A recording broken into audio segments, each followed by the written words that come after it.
Cet épisode est fièrement propulsé par vous-même ou votre entreprise. Prenez contact avec nous et devenez le prochain annonceur premium de ce podcast. Les news de l'immobilier, semaine du 15 juillet 2024.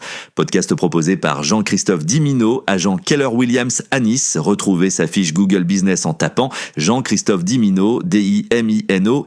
Les news de l'immobilier, la niche fiscale Airbnb appartient au passé. Fini la fiscalité préférentielle pour les meublés de tourisme.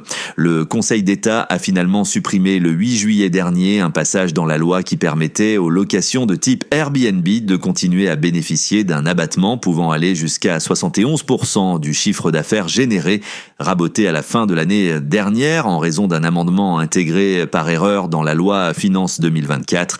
La niche fiscale avait été réintroduite en février dernier dans une note du bulletin officiel. Les contribuables concernés pourront encore continuer à profiter de la niche fiscale cette année, la décision n'étant pas rétroactive. Cette nouvelle fiscalité pourrait-elle inciter les propriétaires à remettre leur logement sur le marché locatif plus classique et moins rémunérateur? C'est tout l'enjeu pour les aspirants locataires en manque cruel d'offres de baux libres ou meublés. Côté transactions, qu'en est-il du marché en ce moment? Eh bien, optimisme modéré du côté des agents immobiliers. Selon l'enquête trimestrielle réalisée en ligne par le site superimo.com le mois dernier en juin, 57% des 1299 sondés se déclaraient optimistes quant à l'évolution du marché immobilier. Ces chiffres cachent, cela dit, quelques disparités selon les régions. En Aquitaine, région centre, en Île-de-France, Bourgogne et Midi-Pyrénées, la majorité des agents se montrent eux plutôt pessimistes. A contrario, le moral est bien meilleur dans le Nord-Pas-de-Calais et en Rhône-Alpes. Et côté prix, alors, plus de la moitié des agents, 53,5%, prévoient une poursuite de la tendance en cours vers une stabilisation des prix selon 42,9% des professionnels interrogés, alors qu'une petite minorité, 3,6%, table sur une poursuite de la baisse. À cet égard, les acheteurs ont bel et bien repris le pouvoir. En 2023, seulement 7% des biens se sont vendus au prix, autrement dit celui du mandat affiché sur les annonces. Conclusion, aujourd'hui plus encore que l'an dernier, l'immense majorité des acheteurs négocie les prix.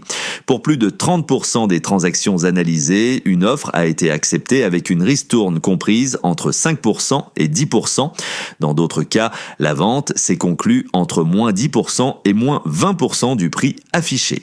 Enfin, nous sommes en été et c'est une période propice pour éventuellement renégocier votre assurance emprunteur. La négociation du taux d'emprunt n'est pas le seul levier pour faire baisser le coût d'un crédit immobilier. La délégation de l'assurance emprunteur permet elle aussi de gagner du pouvoir d'achat. Cette pratique qui consiste à souscrire une autre assurance que celle proposée par la banque prêteuse permet d'épargner une centaine d'euros par mois en moyenne. La période actuelle est particulièrement propice pour négocier ou renégocier l'assurance emprunteur. Dans leur volonté de reconquérir de nouveaux clients, les banques acceptent de revoir leurs conditions. N'hésitez pas à réaliser une simulation pour comparer le coût des assurances. Si vous avez un crédit en cours, la résiliation peut se faire à tout moment et sans frais. Voilà, c'est tout pour cette semaine. Je vous invite à vous abonner à ce podcast et à retrouver en streaming l'ensemble du contenu Avenue Gustave V proposé par Jean-Christophe Dimino, agent Keller Williams à Nice. À très vite, merci. Pour retrouver toutes les références de ce podcast et contacter directement votre hôte, l'agent Jean-Christophe Dimino, avenuegustave5.com.